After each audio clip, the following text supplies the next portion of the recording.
Hello students, so welcome to this video. इस video में हम अपनी क्लास सिक्स हिस्ट्री की एनसीईआरटी का फर्स्ट चैप्टर करने वाले हैं। That is introduction, what, where, how and when. So without wasting any time, let's hop on to the first slide और द फर्स्ट स्टोरी जो हम एक लड़की के बारे में पढ़ने वाले हैं जिसका नाम राशिदा है। राशिदा आप ही की तरह क्लास सिक्स में पढ़ने वाली एक छोटी सी लड़की है। ठीक है, लड़के भी देख रहे होगे, चलो उसे इग्नोर करते हैं एक सेकंड के लिए। ठीक है। अब जो राशिदा है वो एक दिन न्यूज़पेपर पढ़ रही होती है। जब वो न्यूज़पेपर पढ़ रही होती है उसकी एक नज़र जाती है एक वर्ड के ऊपर। वो क्या वर्ड होता है?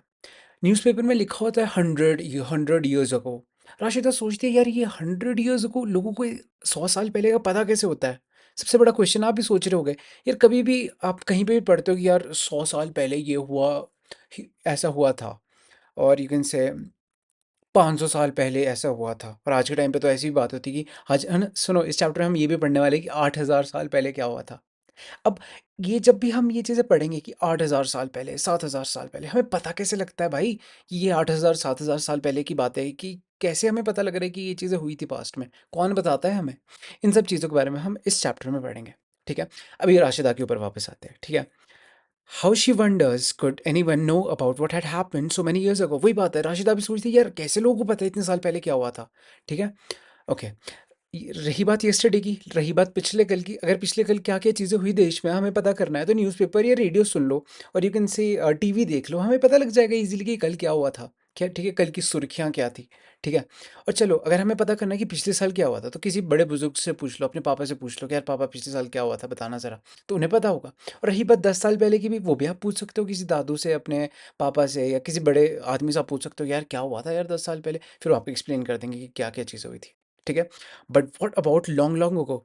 अगर बहुत साल पहले की बात है तो उन चीज़ों के बारे में हमें कैसे पता लगेगा?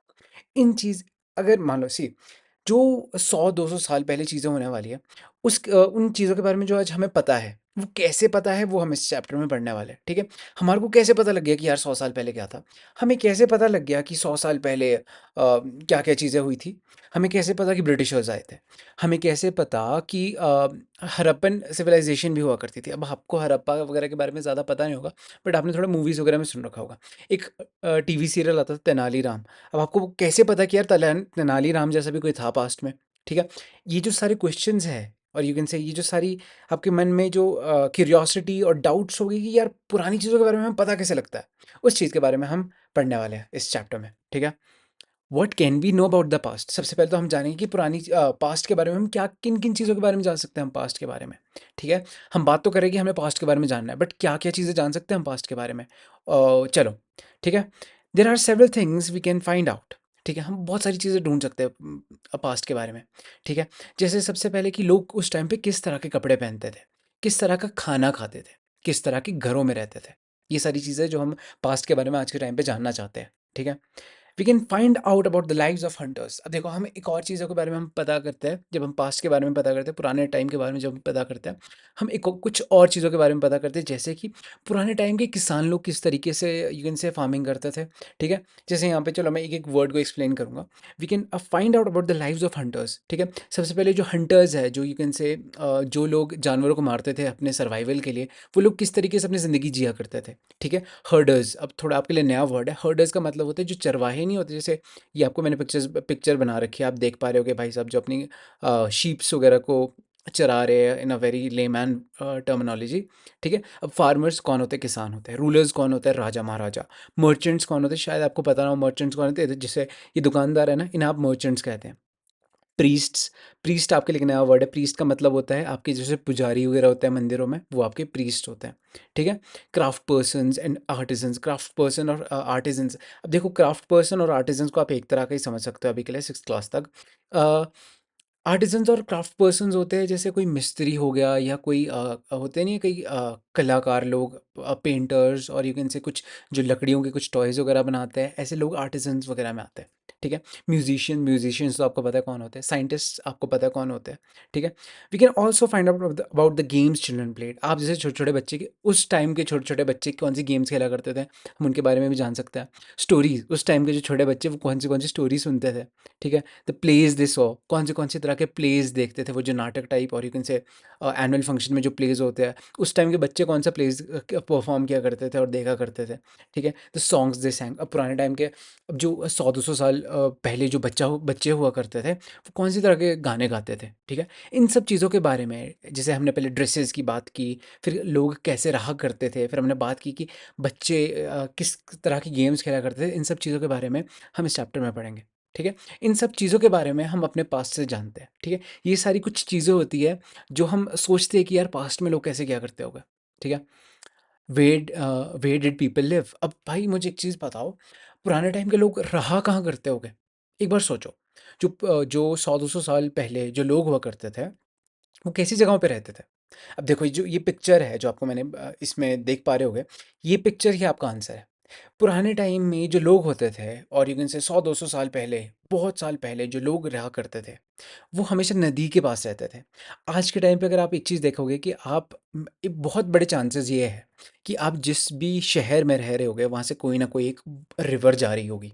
बिना रिवर के शहर बहुत कम बसे थे पुराने टाइम में, और वो पुराने शहर थे वो आज तक सस्टेन करते हैं, और यू कैन से आज तक वो सस्टेन्ड है, ठीक है? ओके।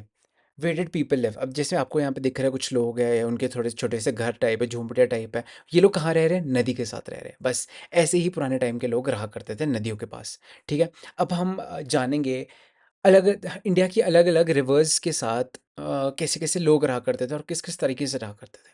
फर्स्ट ऑफ ऑल जो नर्मदा रिवर है, अब तो पहले जान लो ये नर्मदा रिवर कौन-सी है, जो ऊपर वाली रिवर नहीं है जो मैंने ऑरेंज से मार्क कर रखी है, this is the Narmada river. अब जो लोग नर्मदा रिवर के साथ रहते थे, उनके लाइफ कैसी थी, ठीक है? इसके बारे में हम जानेंगे, ठीक है?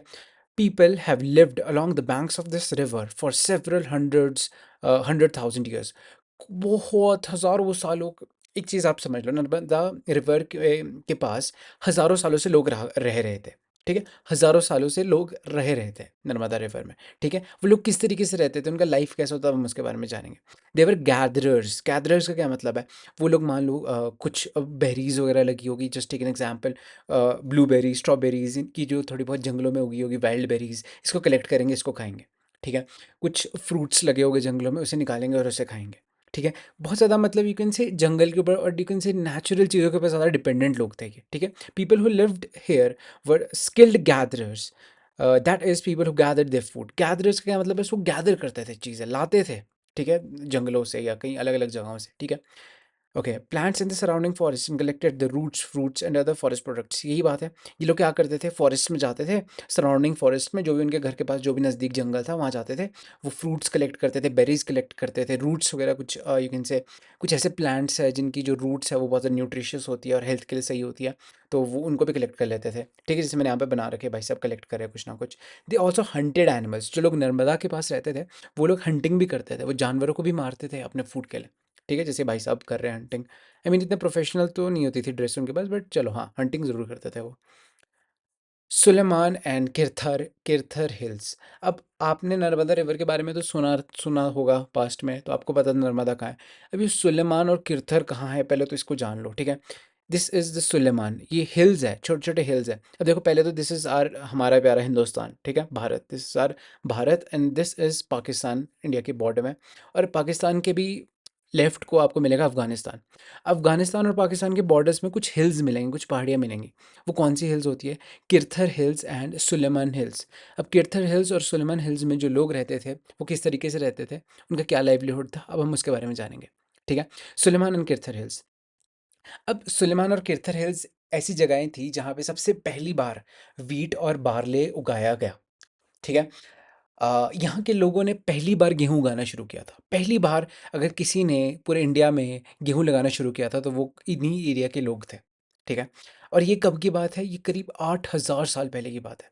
8,000 साल पहले, इमेजिन करो, 8,000 साल पहले लोगों ने गेहूँ वगैरह लगाना शुरू कर दिया था, ठीक है? People also began rearing animals like sheep, goats. अब लोगों ने क्या किया? लोगों ने जानवर वगैरह भी पालना शुरू कर दिया। रेयरिंग का क्या मतलब है? पालना, बहुत ईज़ी लैंग्वेज में, ठीक है? जो लोग थे वहाँ के किरथर और सुलेमान हिल्स के, उन्होंने जानवरों को भी पालना शुरू कर दिया। कौन से जानवर वो पालते थे? वो शीप्स पालते थे, गोट पालते थे, कैटल्स पालते थे। कैटल का क्या मतलब है? यू कैन से गाय वगैरह पालते थे, ठीक है? That's it. Garo hills and Vindhya hills. अब देखो, गारो हिल्स कहाँ है, विंध्या हिल्स कहाँ है? अगैन उन पहले तो आप लोकेशन देख लो।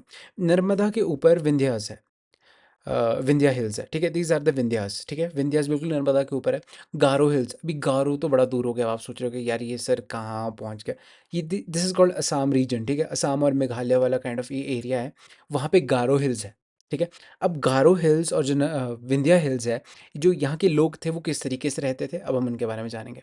गारो हिल्स एंड विंध्या हिल्स, यहाँ पे एग्रीकल्चर बहुत ज़्यादा डेवलप हो चुका था। जो गारो हिल्स है और विंध्या हिल्स है, यहाँ पे एग्रीकल्चर बहुत ज़्यादा प्रैक्टिस होने लग गया था। The places where rices were first grown are the north of the Vindhyas. अब देखो सबसे पहले राइस जो उगाना शुरू किया था वो विंध्यास के एरिया में ही, विंध्या एरिया में ही हुआ था। कहने का मतलब हिंदुस्तान में सबसे पहले जब चावल उगाए गए थे वो विंध्यास के सराउंडिंग में ही उगाए गए थे, या यू कैन से विंध्यास में ही उगाए गए थे, ठीक है।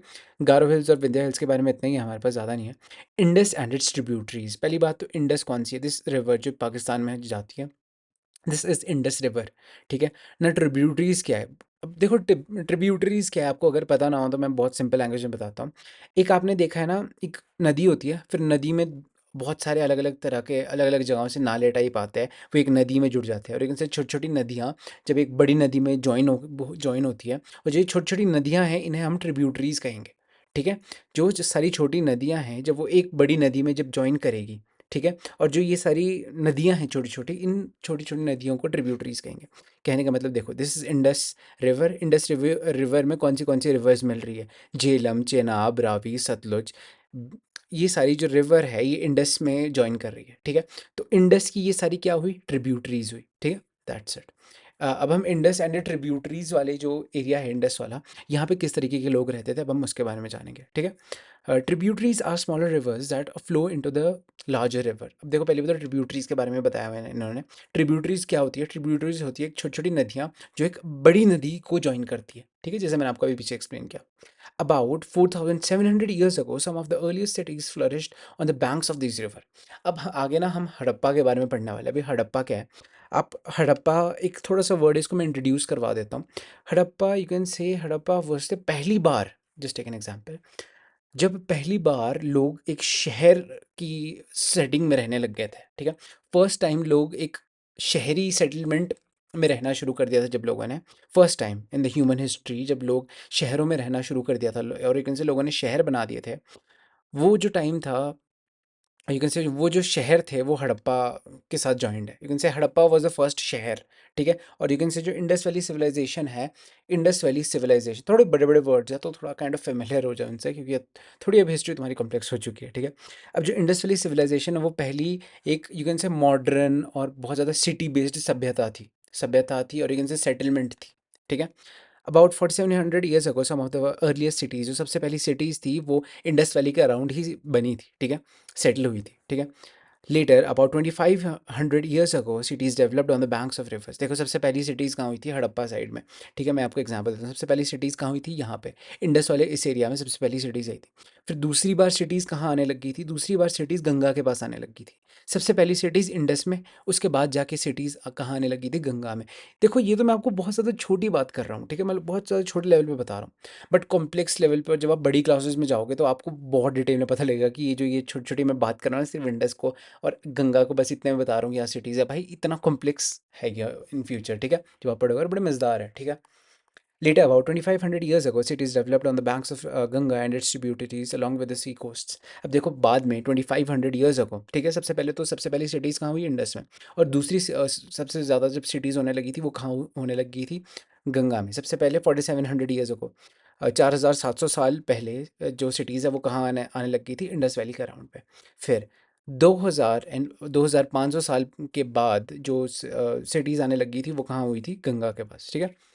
Ganga and distributaries called the Son. अब देखो सबसे पहले तो हम गंगा वाली एरिया की बात करने वाले, अभी पीछे हमने इंडस के बारे में पढ़ा, अब हम गंगा की जो रिवर्स है, ट्रिब्यूटरीज है, उनके बारे में पढ़ेंगे, ठीक है। Ganga and its tributaries called the Son. अब देखो सन क्या है, जो ये सॉन रिवर है, प्रोनाउंसिएशन मेरी थोड़ी अलग हो सकती है, दिस इज द रिवर और you can say the tributary called as Son, ठीक है। इन द एंशियंट टाइम्स, देखो अब देखो जो गंगा एरिया था जहाँ पे गंगा रिवर जहाँ से फ्लो करती थी वहाँ पे महाजनपदास थे, और यू कैन से एक बहुत बड़ा एम्पायर था जिसका नाम था मगधा, ठीक है। अब मगधा के बारे में आपने, चंद्रगुप्त मौर्य के बारे में आपने सीरियल्स देखे होंगे, सुना तो होगा ही, देखो इतना तो मुझे पता है, ठीक है, कहीं ना कहीं से आपने सुना होगा कि कोई चंद्रगुप्त मौर्य भी थे। अब जो चंद्रगुप्त मौर्य थे वो कौन थे? मगधा के राजा, एक तरह से आप समझ सकते हो, ठीक है? मौर्यन एम्पायर के राजा, और मगधा के नहीं, सॉरी वेट, मौर्यन एम्पायर के राजा कौन थे? आपके चंद्रगुप्त मौर्य। मगधा के जो राजास थे वो भी हम आगे पढ़ने वाले बहुत डिटेल में, ठीक है? It's rulers were very powerful and set up the large kingdoms, ठीक है? मैं एक चीज़ बताता हूँ। जो गंगा वाला एरिया था वहाँ पे महाजनपदास थे। महाजनपदास में से one of the most powerful Mahajanapada कौन था? महाजनपदा होते क्या है? छोटे छोटे किंगडम्स, ठीक है? बहुत सारे यू कैन से राज्य, बहुत सारे राज्य को क्या कहा जा रहा है यहाँ पे? महाजनपदास, बहुत सारे राज्य हैं यहाँ पे, ठीक है? अब इनमें से जो सबसे पावरफुल राज्य है, और यू कैन से जो सबसे पावरफुल महाजनपदा है, महाजनपदा और राज्य एक ही चीज़, एक सेकंड के लिए आप सोच लो कि दोनों एक ही होता है। और जो सबसे बड़ा राज्य है, और यू कैन से सबसे बड़ा जो महाजनपदा है वो कौन सा था? मगधा। बहुत ज़्यादा बड़े का मतलब बहुत ज़्यादा पावरफुल, ठीक है? वो था मगधा। मगधा के जो रूलर्स थे वो बहुत ज़्यादा पावरफुल थे, very powerful, and set up the large kingdoms. और ये जो बहुत ज़्यादा पावरफुल जो रूलर्स थे मगधा के, उन्होंने बहुत बड़े बड़े किंगडम्स इस्टेब्लिश करते थे। Kingdoms were set up in the other parts of the country as well. जो किंगडम्स है वो बहुत सारे यू कैन से हमारे देश के अलग अलग पार्ट्स में भी सेट होने लग गए थे, ठीक है? एग्जाम्पल मतलब देखो, यहाँ ये जो ये वाला एरिया नहीं है, मैं आपको जूम इन कर देता हूँ। This is the area of Magadha. एक तो मगधा के पास यू कैन से किंगडम बनने लगे थे, और जो ये पूरा एरिया था यहाँ पे बहुत सारे अलग अलग किंगडम्स, लेकिन से बहुत सारे राज्य, साम्राज्य, राज्य जो भी आप बोलना चाहो, बहुत सारे राज्य बनने लग गए थे, ठीक है? Kingdoms were set up in other parts of the country as well, वो ये हमारा पॉइंट होगा। People travelled. अब देखो लोग किस लिए ट्रैवल करते थे, और you can say travel journeys लोगों की कैसी होती थी। अब हम बात करने वाले हैं कैसा टेरेन होता था, इन ट्रैवल रिलेटेड बातें होगी अब, ठीक है? ठीक है। Through people travelled from one part of the subcontinent to other, ठीक है? थ्रू आउट देखो क्या होता था, अब हमेशा हिस्ट्री ऑफ हिंदुस्तान में लोग एक कोने से दूसरे कोने में ट्रेवल ज़रूर करते थे, ठीक है? और मतलब करते ज़रूर थे, ठीक है? कहने का मतलब वही है, ठीक है? The hills and high mountains included Himalayas, deserts, rivers and seas made the journey dangerous at the times. अब देखो आपको पता है हमारे इंडिया के अंदर कितनी ज़्यादा डाइवर्सिटी है। जैसे आपका जो नॉर्थर्न एरिया है, हिमाचल, उत्तराखंड, जम्मू कश्मीर वाला जो एरिया है, वहाँ पे बहुत ज़्यादा माउंटेन्स है, तो वहाँ ट्रैवल करना मुश्किल हो जाएगा। अब आप राजस्थान जाओगे, वहाँ डेजर्ट है, रेगिस्तान है, वहाँ ट्रैवल करना और मुश्किल हो जाएगा, ठीक है? प्लेट्यू एरिया में जाओगे, वहाँ पे अलग दिक्कतें आएँगी आपको ट्रैवल करने के लिए, ठीक है? कोस्टल एरिया में जाओगे, वहाँ हमेशा बारिश वगैरह बहुत हो रही है, तो कोस्टल एरिया में भी आपको थोड़ी दिक्कत हो जाएगी। अब मतलब बहुत ज़्यादा डाइवर्सिटी है। अब आप मैं आपको एक चीज़ बताता हूँ, आप गंगा एरिया में जाओगे, हरिकेन से नॉर्दर्न प्लेन्स में जाओगे, वहाँ पे बारिश बहुत ज़्यादा हो रही है कभी, कभी वहाँ पे अब मान लो आप बिहार वाले एरिया पे जा रहे हो, तो वहाँ पे बाढ़ वगैरह आने का बहुत खतरा होता है। तो मतलब बहुत ज़्यादा डेंजरस यू कैन से हिंदुस्तान का और भारत का टेरेन रह रहा है। डेंजरस का मतलब ये नहीं है कि बहुत ही ज़्यादा मतलब डेडली है। कहने का मतलब ये है कि काइंड ऑफ ट्रैवल करना मुश्किल होगा किसी भी आदमी को, अगर वो करना चाहेगा ना। Just take an example, I am from Himachal, तो मुझे ठंड में रहने की आदत है। अगर मुझे चेन्नई भेज दिया जाए यू कैन से जून की गर्मी में, तो मैं नहीं रह पाऊँगा, मेरे लिए बहुत टफ हो जाएगा वो। तो वही कुछ डेंजरस चीज़ें हैं, और यू कैन से मैं मुझे गर्मी डेंजरस लगती है, आपको क्या पता हिली टेरेन डेंजरस लगे, तो ये अलग अलग चीज़ें होती है, ठीक है? सो men and women moved in search of livelihood as also to escape from the natural disasters like floods or droughts. लोग क्या करते थे? लाइवलीहुड सी, कुछ नौकरी या यू कैन से कुछ काम ढूंढने के लिए ट्रैवल करते थे, ठीक है? काम क्यों ढूंढ रहे हैं भाई? कुछ खाने के लिए मिल जाए, समझ रहे हो? कोई जॉब मिल जाए, उस टाइम पे भी जॉब्स होती थी, कहने का मतलब है जॉब्स के बदले, चलो उस टाइम सैलरी नहीं मिलती थी, उस टाइम जॉब आप काम करोगे आपको गेहूँ मिलेगा या कुछ ऐसी चीज़ें मिलेगी, ऐसे चलता था काम, ठीक है? Sometimes men merged in, wait ये तो हो गया ना? हाँ, ठीक है। लोग क्यों ट्रैवल करते थे? पहली बात तो काम ढूँढने के लिए ट्रैवल करते थे। दूसरे टाइप के लोग क्यों करते थे काम? नेचुरल डिज़ास्टर से बच के। Just take an example, Bihar में बहुत ज़्यादा बाढ़ आ गई। अब लोगों का घर वगैरह चले गया। तो उन लोगों ने क्या डिसाइड किया, चलो यार हम ऐसा करते हैं, हम हिमाचल आ जाते हैं, यहाँ पे काम भी कर लेंगे, और यहाँ पे हम घर वगैरह भी अपने लिए छोटा-मोटा बना लेंगे, ठीक है? वो क्यों आए? क्योंकि बिहार में बाढ़ आ गई थी, नेचुरल डिज़ास्टर आ गया था, तो वो हिमाचल शिफ्ट हो गए। अब हिमाचल में फ्लड्स आ गए, हिमाचल में फ्लड्स नहीं, सॉरी, हिमाचल में लैंडस्लाइड आ गई। तो लोगों ने क्या सोचा कि यार चलो हम ना ऐसा करते हैं, प्लेन्स में चल जाते हैं, प्लेन्स वीकेंड से उत्तर प्रदेश चल जाते हैं, वहाँ सेटल हो जाएंगे। ये एग्जाम्पल था, ठीक है? समटाइम्स मेन मार्च इन आर्मीज। कई बार क्या होता था, लोग ट्रैवल करते थे आर्मीज के साथ, भाई जो जिस भी नई टेरिटरी में जाएंगे उसे हम अपना बना देंगे, इस तरह का माइंडसेट, ठीक है? Besides the merchant travelled. अब देखो जो मर्चेंट्स हैं, मर्चेंट्स कौन होते हैं? दुकानदार लोग। दुकानदार लोग क्यों ट्रैवल करेंगे? दुकानदार लोग बस अपना सामान बेचने के लिए ट्रैवल करेंगे ना, ठीक है? बस यही चीज़ बता रखी है। जो दुकानदार लोग हैं वो भी ट्रैवल करते थे ताकि वो सामान बेच सके, ठीक है? And religious teachers. अब रिलीजियस टीचर्स कौन होते हैं? यू कैन से पंडित वगैरह, ये लोग ट्रैवल करते थे दूर दूर। बुद्धिस्ट मॉन्क्स वगैरह दूर दूर ट्रैवल करते थे। क्यों ट्रैवल करते थे? ताकि ये जो अपनी टीचिंग्स है, अपना ज्ञान है, लोगों में बांट सके। ठीक है। Finally some people perhaps travel driven by the spirit of adventure. भाई कई लोग होते थे, आज कुछ तूफानी करते हैं, ठीक है। इन्होंने सोच रखा था भाई आज तो कहीं घूमने जाना है, आज तो कुछ तबाही घूमने जाना है, ठीक है। लोग सोचते थे चलो अब तो हम सीधा असम के जंगलों में चल जाएंगे। खुराफाती दिमाग है, करना है कुछ ना कुछ। कई लोगों को लगता है कि यार नहीं आज तो लद्दाख जाना है, तो उन लोगों के अंदर एडवेंचरस ब्रेन है, ठीक है। उन्हें मतलब होता नहीं है, they want kind of curiosity है, काइंड ऑफ एडवेंचर है कि नहीं वहाँ जाना है हमने। तो कई लोग इस मोटिव से भी ट्रैवल करते थे। All these led to the sharing of the ideas between people. अब लोग ट्रैवल कर रहे हैं, इससे क्या हुआ, लोगों के आइडियाज़ शेयर हुए, ठीक है। जस्ट टेक एन एग्जांपल, जो बिहार का आदमी था जब वो पहाड़ों में आया उसने अपने कल्चर के बारे में की जो चीज़ें थी वो यहाँ के लोगों को बताई। अब मान लो हिमाचल का कोई आदमी है, वो उत्तर प्रदेश जाएगा, वो अपनी लैंग्वेज, अपना डांस, अपनी लैंग्वेज वो भी साथ में ले जाएगा और वहाँ के लोगों को भी थोड़ा बहुत बताएगा कि भाई ऐसी ऐसी मेरी लैंग्वेज है। अब लोगों को अच्छा लगता है तो वो अडेप्ट करेंगे, नहीं लगता है तो वो उसको अपनी लैंग्वेज सिखा देंगे, ठीक है। Okay, okay. Why do people travel nowadays? आज के टाइम पे लोग क्यों ट्रैवल करते हैं, ठीक है। Look at the map, see the hills, mountain, seas from form the natural frontiers of the subcontinent. अब आप मैप देखो, मैप में देखिएगा बहुत सारे हिल्स है, डेजर्ट है, वही चीज़ प्लेट्यूज है, ठीक है। While it was difficult to cross these frontiers, those who wanted, देखो पहली बात तो बहुत ज़्यादा अलग अलग टेरेन्स है, माउंटेन्स है, प्लेन्स है, डेजर्ट्स है। अब ये बहुत ज़्यादा डिफिकल्ट है क्रॉस करना, बट जिन लोगों को करना है वो ज़रूर करते हैं, ठीक है।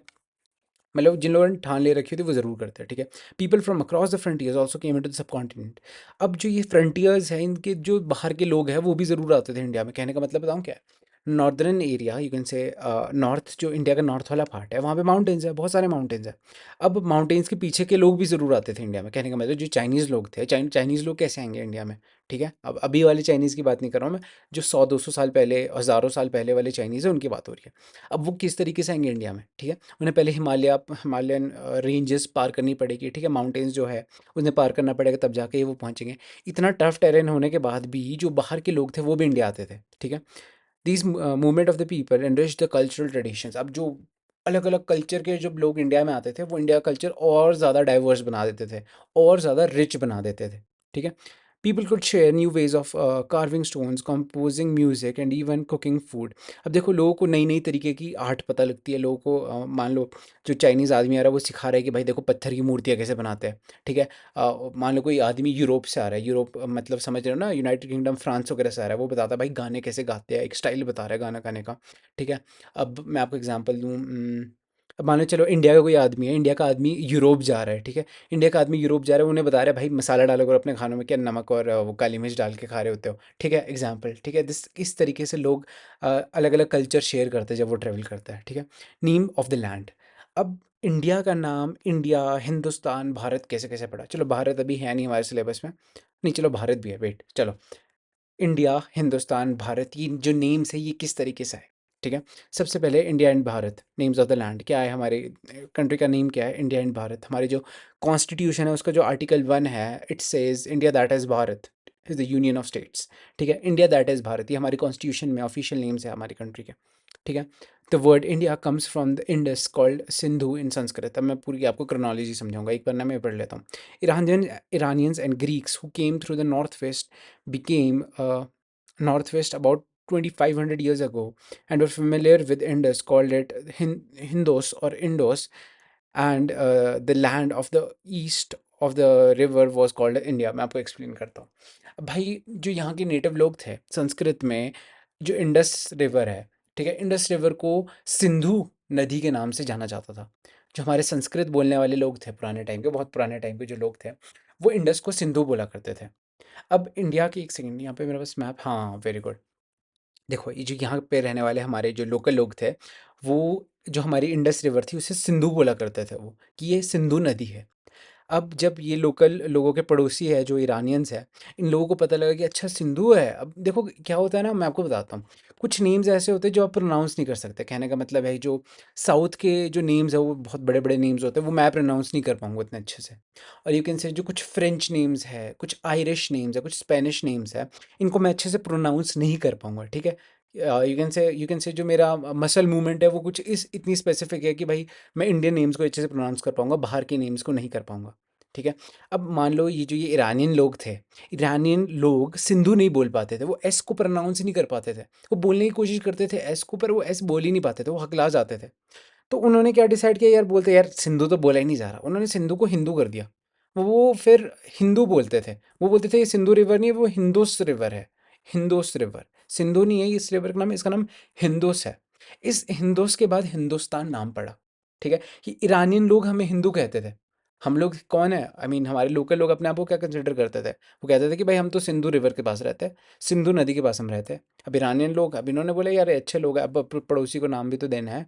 अब ईरानियन सिंधु बोल नहीं पाए, उन्होंने बोला हिंदूस। अब ये हिंदूस लोग हैं, तो अब हिंदूस लोग, अब ईरानियन ईरान ईरान ने हिंदूस बोलना शुरू कर दिया। अब ये ग्रीक लोग हैं, ठीक है, ये जो यूरोप वगैरह के लोग नहीं है, यूरोप वगैरह के लोगों ने भी सोचा कि यार यहाँ के लोगों को बोलते क्या है। इन्होंने पूछा ईरानियन से, ईरानियंस ने बोले इन्हें हिंदूस बोलते हैं, हिंदूस। भाई असली नाम तो हमारा सिंधु के साथ रहने वाले लोग थे। ठीक है। अब ईरानियन से बोले कि इन्होंने हिंदूस कर दिया। अब रही बात ग्रीक के, ये अलग ही थे, इनसे हिंदूस भी नहीं बोला गया। इन लोगों से एच भी प्रोनाउंस ही नहीं कर रहा था, ये वापस हकलाने लग गए। इन्होंने एच की को आई कर दिया, एच की जगह ये इंडोस बोलने लग गए कि भाई ये इंडोस लोग है, इंडोस लोग है। अब इंडोस इंडोस बोलने के बाद इन्होंने क्या किया, इंडोस के बाद जो नेम था वो इंडिया ही कर दिया। इंडोस के बाद इन्होंने थोड़ा जो मॉडिफाई कर दिया नेम को, और इंडिया बना दिया। ठीक है। This is the history of the name India. India कैसे बना, सिंधु के लोगों से हिंदू के लोग हो गया, हिंदू के लोगों से इंडोस हो गया, इंडोस के बाद इंडिया नेम आ गया। बस यही कहानी है। बहुत अच्छे से मैंने आपको एक्सप्लेन कर दी, जो पूरा 2 लाइन पॉइंट्स थे ये मैंने आपको अच्छे से एक्सप्लेन कर दिया। अभी जो भारत नेम है वो कहाँ से आता है।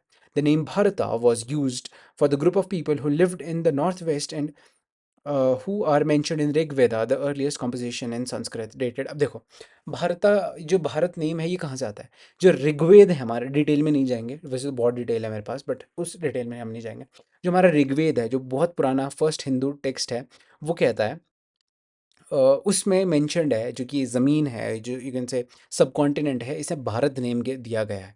ठीक है। जो भरत राजा थे उनके बाद इस ज़मीन का, इस यू कैन से इस टेरिटरी का नाम भारत किया गया था। ठीक है। अब ये भी मैंने एक्स्ट्रा बता दिया, बट चलो इतना याद रखना कि ऋग्वेदा में लिखा है कि जो ये टेरिटरी है इसको आप भारत कहेंगे। ठीक है।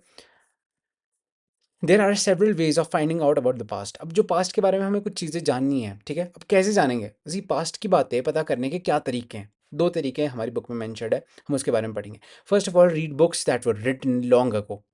अब हमने 100,000 साल पहले का पता करना है, तो उसे जानने के 2 तरीके हैं।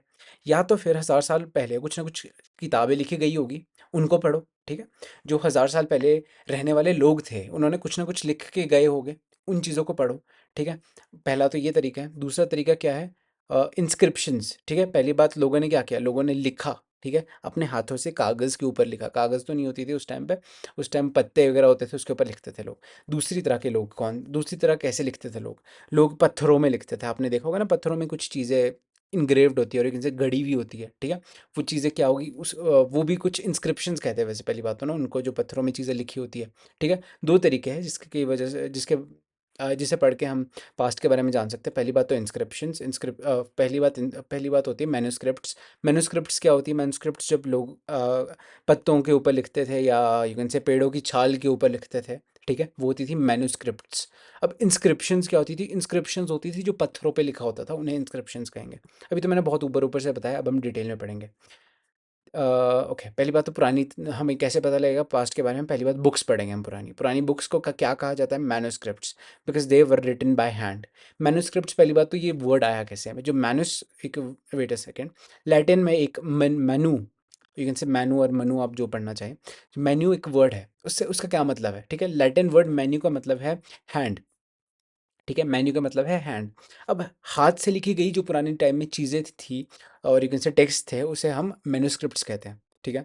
These were usually written on palm leaves, या तो फिर ये पाम लीव्स के ऊपर लिखा जाता था इन्हें। पाम लीव्स कैसी होती है, ये आपने देखा, पाम लीव्स, साउथ में जितनी भी हैंड राइटिंग्स थी वो पाम लीव्स के ऊपर लिखी गई होती थी। अब बार्क ऑफ द ट्रीज, अब पहले तो पाम लीव्स के ऊपर लिखेंगे, दूसरा लिखेंगे bark of the trees. Bark of the trees क्या होता है, छाल, पेड़ की छाल। अब ये कौन सी तरह का पेड़ होता था ये जिसके ऊपर लिखा जाता था, बर्च ट्री। अभी बर्च ट्री कौन सा है, जो माइनक्राफ्ट में आपने देखा है, ये जो ये वाइट वाला ट्री होता है, ये इसकी बात की जा रही है। This is called as birch tree, which grows in Himalaya, जी पहाड़ों में, हिमाचल वाले एरिया में उगता है। ठीक है। Over the time many manuscripts were eaten away by the insects. अब कुछ मैन्युस्क्रिप्ट देखो भाई, लिखा तो पत्तों पे गया था, अब कीड़े पत्तों को खा भी तो सकते हैं, ये भी तो बहुत बड़ी दिक्कत है। अब वही हुआ, कई सारी जो पुरानी किताबें थी, मैन्युस्क्रिप्ट्स थी, वो कीड़ों द्वारा खा गई, खा आई मीन खा गए कीड़े उसे, ठीक है, ख़राब हो गई, वो डिस्ट्रॉय हो चुकी है हमारे पास जो मैन्युस्क्रिप्ट्स थी पुरानी, ठीक है। अब कई प्रिजर्व्ड आज भी हमें मिली, कैसे मिली? पुराने जो बहुत बहुत ज़्यादा पुराने मंदिर थे, उसमें अच्छे से प्रिजर्व करके रखी गई थी कुछ मैन्युस्क्रिप्ट्स, ठीक है, वहाँ से हमें वो भी पता लग गया। अब इन मैन्युस्क्रिप्ट्स में लिखा क्या जाता था, और ये थी क्या मैन्युस्क्रिप्ट्स? ये रिलीजियस प्रैक्टिसेस के बारे में लिखा जाता था कि हवन कैसे करते हैं, कौन से मंत्र होते हैं, वो सब लिखे हुए थे। Plus lives of the Kings, की राजा की ज़िंदगी कैसी थी और कौन राजा ज़्यादा महान था, उसने अपने बारे में लिखवाया है उसमें, ठीक है। मेडिसिन एंड साइंस, और कई सारी मेडिसिनल यूकेन से होता नहीं है, रेसिपी बुक्स की, बीमार हो गए तो क्या खाना चाहिए, कौन सी दवाई, कौन सी जड़ी बूटी, एंड दिस एंड ऑल, ठीक है। Besides there were epics poems in place. अब इसके अलावा क्या था, जो किताबें थी और मैन्युस्क्रिप्ट्स थी, उसमें पोएम्स लिखी हुई थी, एपिक्स लिखी हुई थी, स्टोरीज, प्लेज, काफ़ी सारी चीज़ें लिखी गई थी इन डिफरेंट लैंग्वेजेस। संस्कृत में थी, प्राकृत में थी, इवन तमिल में भी थी, ठीक है। We can also study inscriptions. अब हम इंस्क्रिप्शंस क्या होती है, मैंने आपको बताया, जो पत्थरों में चीज़ें लिखी गई होती है उन्हें इंस्क्रिप्शंस कहते हैं। These are the writings on relatively hard surfaces such as the stone or the metal, ठीक है। इंस्क्रिप्शंस का मतलब कुछ नहीं है, पत्थर या किसी हार्ड चीज़ के ऊपर जब कुछ चीज़ें लिखी गई होगी, उन्हें इंस्क्रिप्शंस कहते हैं। Sometimes the king got there orders inscribed, ठीक है। कई बार क्या करते थे, राजा ने मान लो कोई आदेश दिया, उसे पत्थरों के ऊपर लिखवा दिया जाता था, ताकि जो जनरल लोग हैं वो पढ़ सके उसे, ठीक है। There are other kinds of inscription as well. अब देखो कई क्या होता था, मान लो जैसे कई लोग थे, आई मीन बहुत ज़्यादा रिच कोई मर्चेंट है, रिच मर्चेंट का क्या मतलब, कोई रिच दुकानदार है, उसने क्या कर दिया, अपने घर के बाहर जो दीवार थी, उसमें दीवार के घर के बाहर जो दीवार थी, जो पत्थर थे उस दीवार में लगे हुए, उसमें अपना नाम लिखवा दिया, अपनी फैमिली का नाम लिखवा दिया, ठीक है। और मान लो उसने क्या कर दिया, उसने सोचा कि मैंने कुछ अचीवमेंट्स है जो मेरी, वो भी मैं लिख देता हूँ, ठीक है। कई सारे लोगों ने भी यू कैन से ये चीज़ें करने लगी थी। कई मंदिर थे, मंदिर में मान लो, अब देखो, दान देते हो आप मंदिर में कि चलो भाई मैं पैसा दान कर रहा हूँ कि ये मंदिर की कंस्ट्रक्शन पूरी हो जाए, ठीक है, आप ऐसे दान करते हो ना पैसा। अब मान लो जिन जिन लोगों ने ये पैसा दान किया किसी मंदिर के बनाने में, तो उस मंदिर की दीवारों में उनका भी नाम लिखा गया, ये भी एक तरीका था। तो बस यही था इंस्क्रिप्शंस के बारे में। नेक्स्ट क्या है, आर्कियोलॉजिस्ट। पहले बता आर्कियोलॉजिस्ट कौन होता है। ये भाई साहब देख रहे हो आप, जो मिट्टी से खोद के, जैसे मान लो इन भाई साहब ने एक चीज़ डिस्कवर की है, कुछ यू कैन से पॉटरी है, कुछ यू कैन से कोई मिट्टी का बर्तन टाइप इन्होंने ढूंढा है, ये ब्रश से साफ कर रहे हैं। ये भाई साहब जो होते हैं, जो लोग फील्ड में जाके ज़मीन खोद के कुछ पुरानी आर्टिफैक्ट्स निकालते हैं, आर्टिफैक्ट्स मतलब पुरानी चीज़ें निकालते हैं, ठीक है, वो आर्कियोलॉजिस्ट कहलाते हैं, ठीक है। आर्कियोलॉजिस्ट।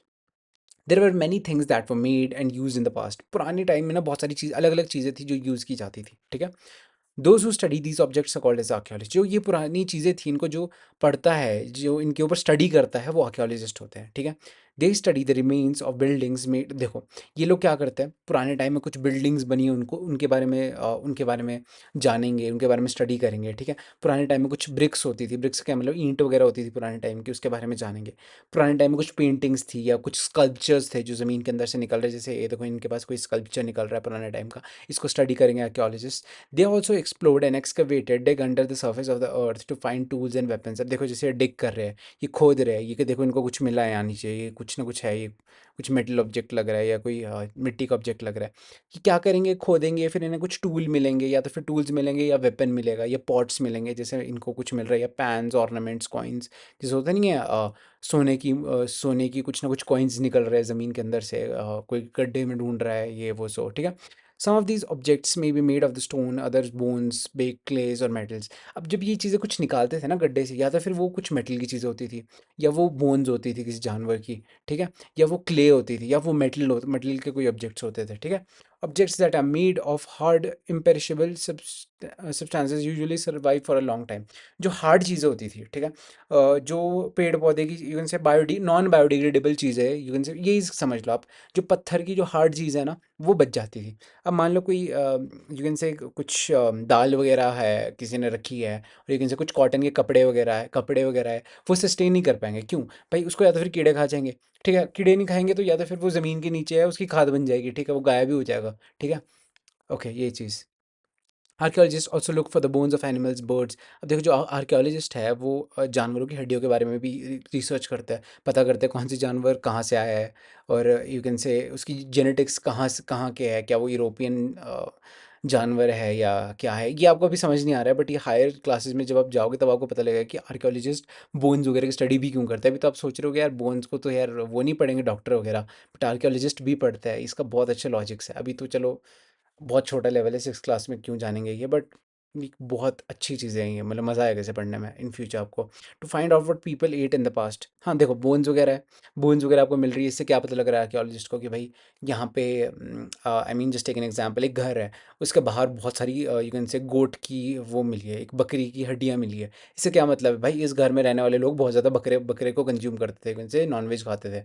ठीक है, जस्ट टेक एन एग्जांपल, किसी घर के फ्लोर में बहुत ज़्यादा फ़िश की हड्डियाँ मिली है, तो मतलब ये लोग ज़्यादा फ़िश कंज्यूम करते थे। अब मैं आपको एग्जांपल देता हूँ, मेसोपोटामिया, अब नहीं चलो इतना डिटेल में नहीं जाना है, ठीक है, फिर आप लोग कंफ्यूज हो जाओगे सर कहाँ पहुँच गए। चलो मैं एक बताता हूँ। एक ना ऐसी सभ्यता थी, यू कैन से एक ऐसा शहर था जहाँ पे ये जो लोगों के आम घर थे उसके जो यू कैन से आंगन था, कोर्टयार्ड था, उसके नीचे बहुत ज़्यादा फ़िश की हड्डियाँ मिली है, ठीक है, मछलियों के कांटे मिले हैं बहुत सारे। उससे हमें क्या पता लगता है कि जो इस शहर में रहने वाले लोग थे ये बहुत ज़्यादा फ़िश कंज्यूम करते थे, मछली खाते थे। इससे हमें क्या चीज़ पता लगी है कि पुराने टाइम के लोग उस जगह पे बहुत ज़्यादा फ़िश कंज्यूम करते थे, जो हमने फर्स्ट स्लाइड में पढ़ा था। पास्ट के बारे में हम क्या जानना चाहते हैं कि लोग किस तरह का खाना खाते थे, कपड़े पहनते थे, ठीक है। Plant remains survive for many more rarely it. देखो जो प्लांट रिमेन्स थे, जो प्लांट की कुछ चीज़ें थी, जैसे सीड्स वगैरह, दाल वगैरह, ये बहुत रेयरली सर्वाइव करती थी। कॉटन के ऑब्जेक्ट्स भी बहुत बहुत ज़्यादा रेयरली, मतलब यू कैन से सर्वाइव करते थे, बहुत ज़्यादा कम पॉसिबिलिटी होती थी। If seeds of the grains of the pieces of the woods have been burned, they survive in the charred form. अब देखो चार्ड फॉर्म, अब मैं आपको कैसे समझाऊँ।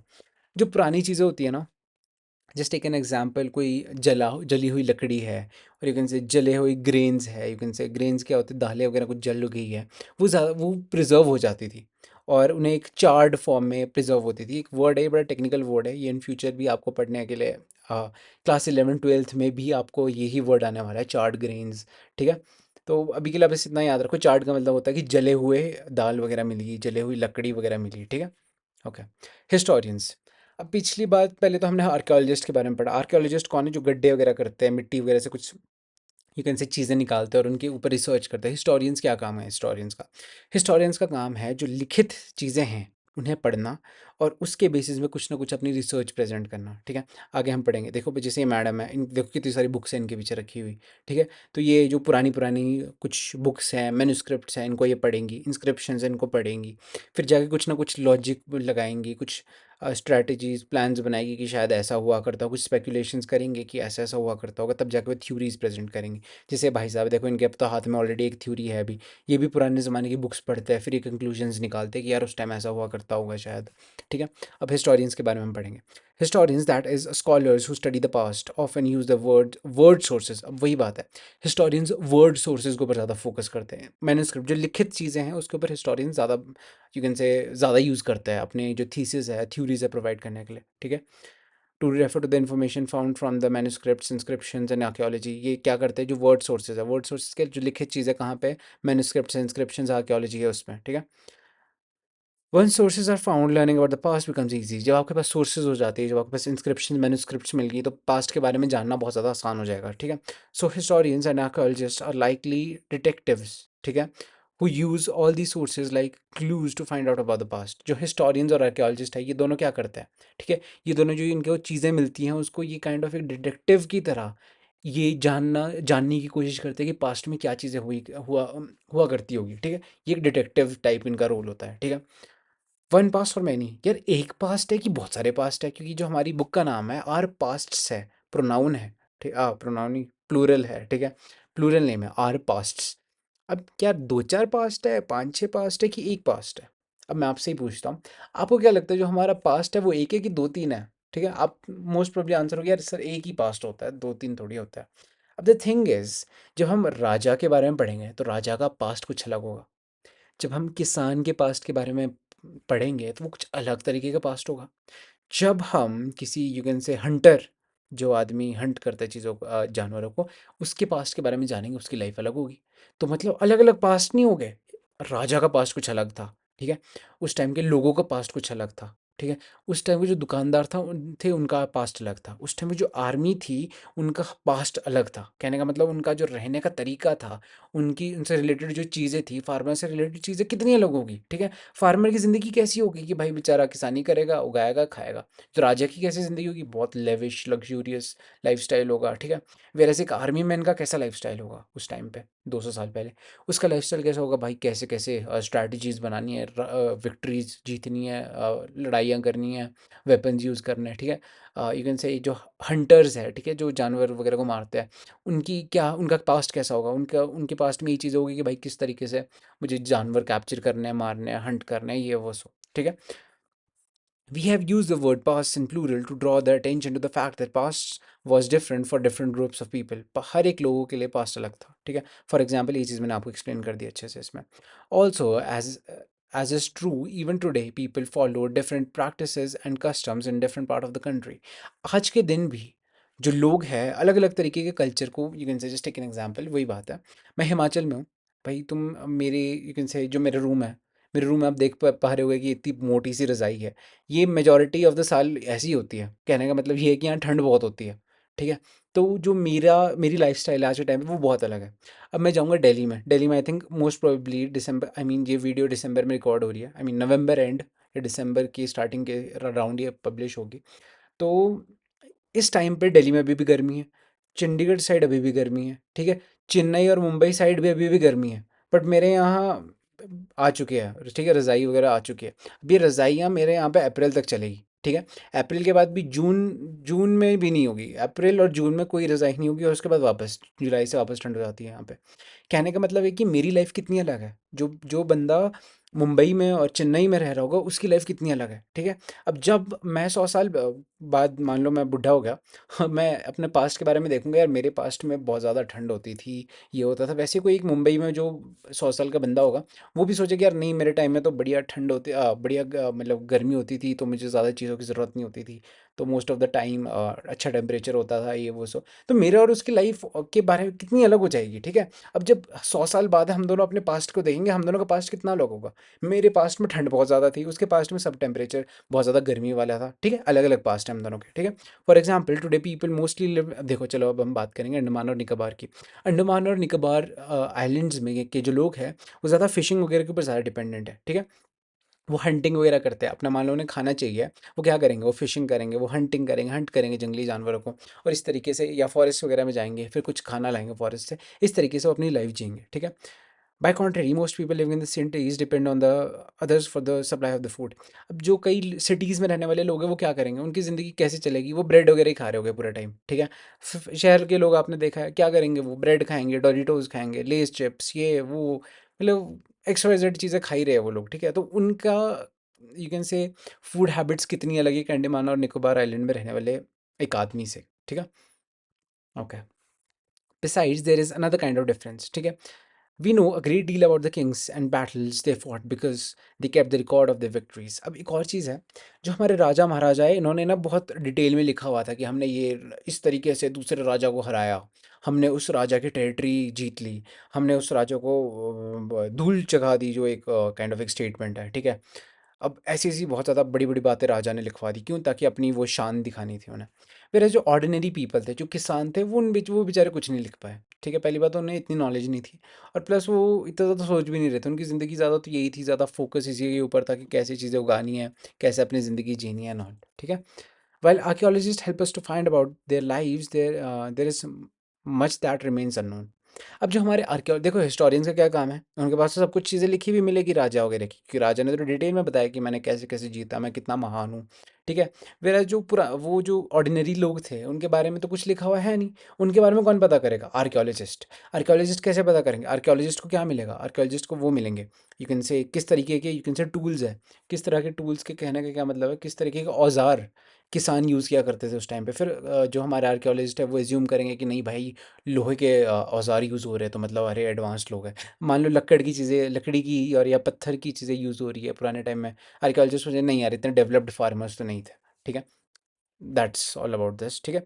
What do dates mean? अब ये जो ये डेट्स है ये आपने सुना नहीं है? चलो मैं आपको बताता हूँ, ठीक है? मैं बुक के लैंग्वेज से ही चलता हूँ. If somebody asks you the date, you will probably mention the day, month and the year 2000 and something, ठीक है।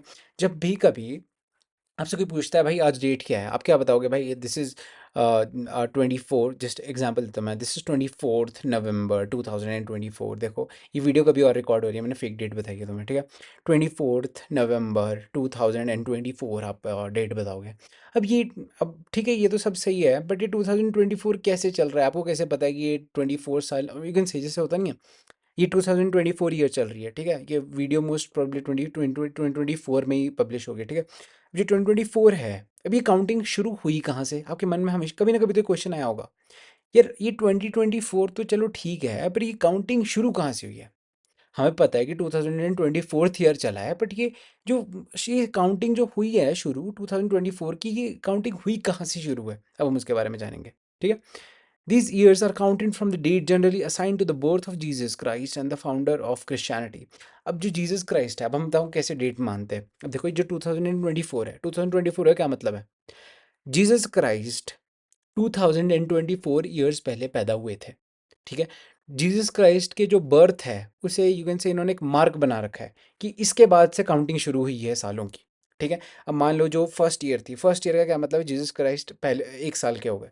जो सेकंड ईयर है, सेकंड ईयर का क्या मतलब है, जीसस क्राइस्ट 2 साल के हो गए। अब मान लो 100 साल, यू कैन से जस्ट हम बात करेंगे जो ईयर होगी, जो 100th ईयर होगी, उसका क्या मतलब होगा, जीसस क्राइस्ट के पैदा होने के 100 साल बाद की डेट है ये।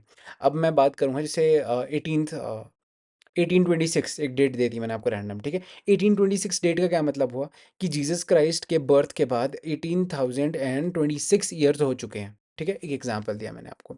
सो 2000 means 2000 years after the birth of Christ, मतलब जीसस क्राइस्ट के 2000 साल बाद की बात हो रही है जब हम कहेंगे कि ये 2000 साल चलिए। अब 2024 चला है, इसका क्या मतलब है, जीसस क्राइस्ट के पैदा होने के 2024 साल पूरे हो चुके हैं, ठीक है। All dates before the birth of Christ are counted backwards and usually have the letter BC, ठीक है। अब हम आगे बढ़ बताऊंगा मैं आपको इसका क्या मतलब हुआ।